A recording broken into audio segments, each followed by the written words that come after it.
Now, the forecast with KOIN 6 Chief Meteorologist Bruce Sussman. Well, thanks for checking in with us. Let's start with tomorrow's forecast first, like we always like to do at this time of night. And I've got scattered showers around tomorrow morning out the door, 58 degrees. A shower chance at lunchtime, but also some sun breaks, and only 61, 65 by 3. And then I think late in the day, we finish with more scattered showers and some sun breaks around 2 and 66 degrees by the time we're at 6 o'clock in the afternoon. Did you get caught in the downpour today? Let me show you the time lapse as this thing had moved from Hillsborough and Beaverton, then came right over downtown. And what you're looking at here, you're looking right at the Terwilliger area in OHSU from our KOIN Tower camera. I mean, we're just a stone's throw, but you can't even see the West Hills right there. Look at that. And that's how hard it was raining. So if you got caught in the downpours, you know about that one. And then tonight we had another one that rolled right over Forest Grove and Hillsborough. This was between 7 and 9 o'clock tonight. It just was dumping out there. And then, as is typical in the evening hours, a lot of times the showers just collapse. And look at that thing just on 3D. It just flattens out into nothing.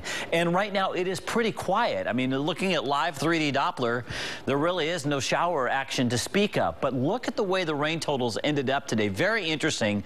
The people who didn't have, much rain at all, Wilsonville, Camas, Oregon City, Clackamas, even PDX only had a trace. Same thing with Vancouver and Troutdale. On the other hand, where we had 2 downpours today, Forest Grove and Hillsborough, 1/3 of an inch or more. The Bethany area, you had a 1/4 inch. In Beaverton, 1,800. So it really is amazing. Speaking of Beaverton, I want to show you the time lapse as you got hit from that same downpour I showed you from the West Hills. Look at that right there. The rain just rolls in and soaks everybody, and then thankfully we had some sun breaks after that. Just amazing to see those develop. And tomorrow we might see some more of them. Now we're at 64 degrees.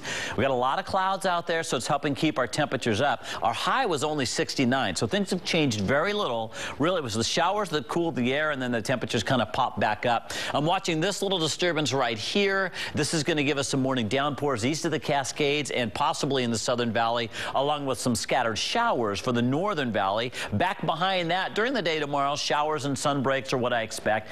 And then we make a transition midweek. I'm kind of excited about this. High pressure is going to build in. It dries us out. We're going to have chilly mornings, probably some fog later in the week, and warm afternoons. So that sounds kind of good, right? But we've got to go through tomorrow first. Look at this at 8 a.m. There's the Southern Valley getting dumped on.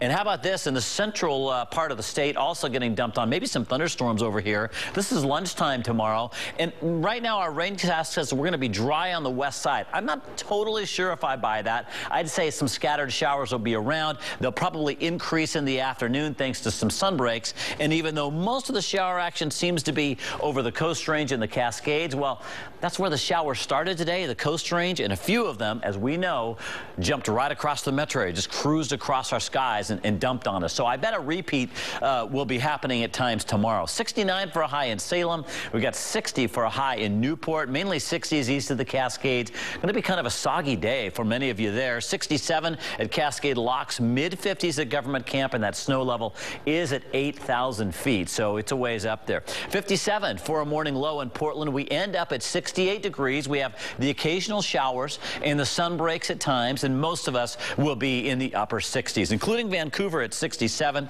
And then look at 71 on Wednesday. We get the morning clouds, and then we have a beautiful finish. Thursday, I think we'll start with morning fog, and then we get a little bit of east wind that gets us up to 78 degrees. But our first weekend of fall, as it gets going on Sunday, well, it looks like it's going to be a little on the damp side. And by the way, not to get you excited, Kelly, because I know you're a big skier. Oh, yeah. But I was looking at the weather station at the top of Mount Bachelor tonight. It was already 29 degrees. That's a sign we're about to turn a corner. If we could only go from summer straight to winter, that'd be so great. A lot of people would be really happy about that. All right, thank you. All right. Well,